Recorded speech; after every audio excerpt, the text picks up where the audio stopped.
Jewish by birth. She married an Irishman. What did the court rule? Number one, on the question of borders, the court said there's a fundamental principle of international law, and the principle is it is inadmissible to acquire territory by war. Under current international law, no country can change its borders by use of force. Everybody in this room knows that, because that's the reason why Saddam Hussein could not legally annex Kuwait as the 19th province of Iraq. As George Bush Sr. put it at the time, he said, it's inadmissible to acquire territory by war, so Saddam Hussein's actions are illegal. Now, the International Court of Justice said, Israel acquired the West Bank and Gaza in the course of a war, the June 1967 war. Under international law, it's inadmissible to acquire territory by war. Therefore, the court ruled Israel has no title to any of the West Bank or any of Gaza. It said, and now I'm quoting it, that West Bank and Gaza are the unit of self-determination for the Palestinian people. Or, as the court put it, the West Bank and Gaza, the whole of the West Bank and Gaza, are occupied Palestinian territory. Number two, the question of the settlements, the 500,000 Jewish settlers currently in occupied Palestinian territory, currently residing in occupied Palestinian territory.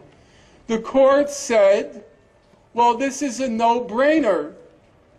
Under international law, Article 49 of the Fourth Geneva Convention, it's illegal for an occupying country to transfer its population to occupied territory. Israel is an occupying power in the West Bank and Gaza. It transferred that population to the West Bank and Gaza. Therefore, the court ruled that the settlements are illegal under international law. Number three, the question of East Jerusalem. Well, how did Israel acquire East Jerusalem? It acquired it during the June 1967 war. And under international law, it's illegal to acquire territory by war. And so the highest judicial body in the world ruled that East Jerusalem is occupied Palestinian territory. Or as the court put it, it referred to the West Bank, comma, including East Jerusalem, comma, and Gaza as occupied Palestinian territory. That was the decision of the court. But that's only half the story, because the other half of the story is how remarkably uncontroversial the opinion of the court was. As many of you know, say our own Supreme Court, decisions in the court are often quite close. And even in the case of the International Court of Justice, the decisions are quite close. But not in this case. The vote in the International Court of Justice on the principles that I just recited, the vote was 14-1. That's not a close vote, 14-1. The only dissenting vote in the International Court of Justice was the vote by the American judge, Thomas Bergenthal. And Mr. Bergenthal was very, very careful in how he cast his only negative vote. He said, first of all, I am not writing a dissent. I'm only going to make a declaration. And in his declaration he said, and now I'm quoting him, he said there is much in the opinion of the other 14 judges. He said there's much with which I agree. And then he said something which is quite interesting.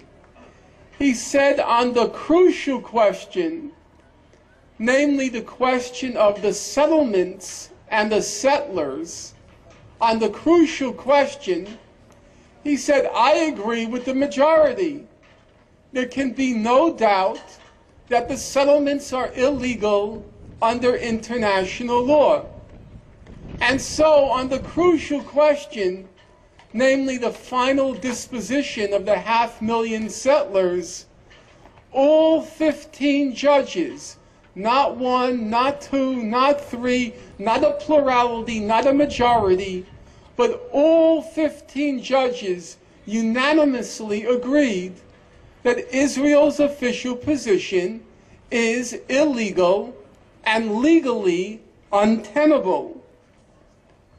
On the question of the refugees, the court didn't rule because it wasn't relevant to the issue of the wall. But the most respected human rights organizations in the world have taken a position.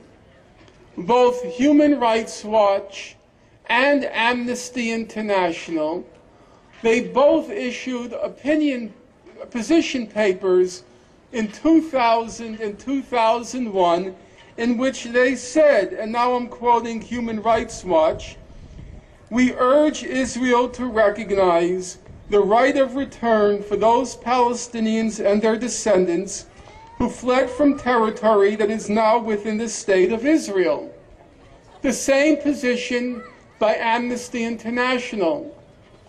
And so, on what are said to be the most controversial questions, the borders, the refugees, the settlements, and the East Jerusalem, in fact, in the respected mainstream legal community, there's no controversy whatsoever. Let's now turn to the most representative political body in the world, namely the United Nations General Assembly. Bear in mind the term I used. I began with the most respected legal body and the most respected human rights organizations in the world. And then I turned, because we're supposed to avow principles of democracy, and if we do profess principles of democracy, we would logically want to turn to the most representative political body in the world, which, whether one likes it or not, is the United Nations General Assembly.